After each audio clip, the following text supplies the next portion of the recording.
Hey folks, walk with me. If you think along the lines of any of these things, this video might be for you.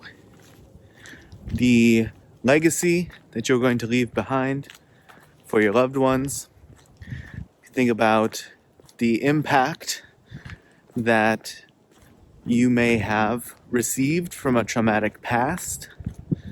If you think about how your parenting is inevitably shaping your children, and how your relationships to your loved ones are also just always shaping them alongside their relationship to you.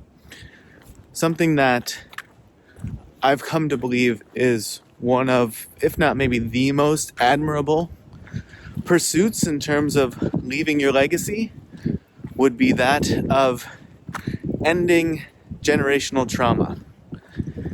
And I think there's a large spectrum on which to think of this, but just to sort of like set definitions here of what I mean by that. What I mean by that is your parents or your caretakers, whoever raised you, whoever had the most influence on you, whoever was supposed to be the one or ones to give you love and affection and attend to your needs. If they were angry, neglectful, violent, what have you, and whether that left you with trauma or not, your tendency to fall into aligning with that or mirroring that, because that is your lived experience and that is your model, right? You have that model. And it can be hard to break out, whether you're traumatized or not. I think it's probably tremendously harder to overcome that if you are left with trauma.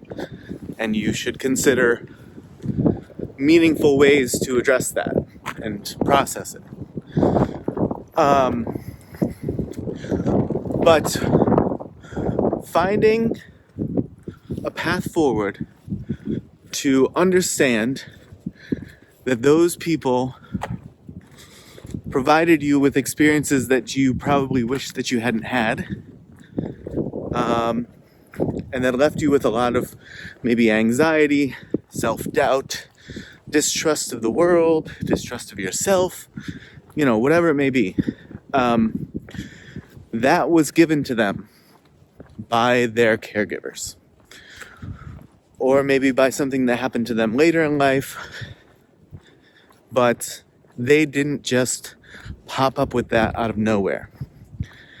And their caregivers got it from their caregivers. So I'm not saying anything earth-shattering here, but one of the hardest and most admirable things that a person can try to do, I'm not even saying that you'll succeed, but that a person can try to do, is be the bulkhead.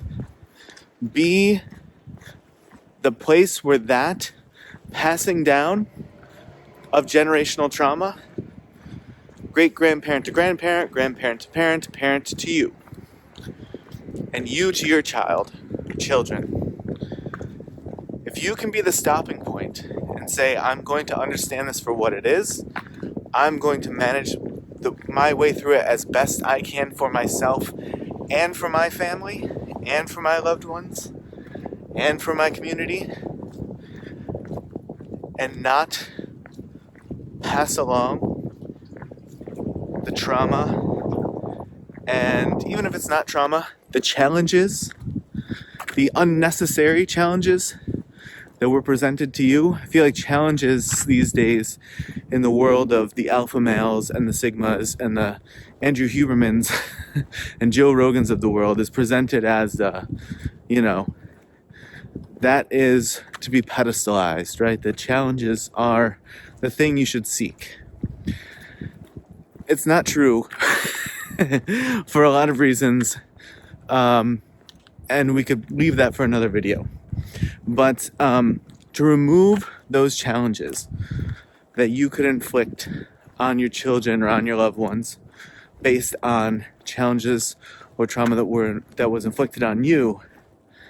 This is a true and deep and meaningful legacy that is worth pursuing. Is worth at least trying really hard, month over month and year after year, to attain. And I have no doubt that it can be done. It has been done. I have no doubt that a lot of people have tried really hard and maybe come up a bit short. But even if you try really hard and come up short, you're still setting the next generation up for a greater possibility to overcome it by maybe minimizing or relieving some of what you could have passed along. So, something to consider. I feel like legacy is always, tied to predominantly money here in the US, right? Sometimes it's acts and service and whatnot, but I think this one gets overlooked a lot. And I think we should consider it more. All right, folks. Well, it was very windy today, so sorry if this is really hard to hear. But if you managed to watch this far anyway, I really appreciate it. And as always, I will see you in the next video.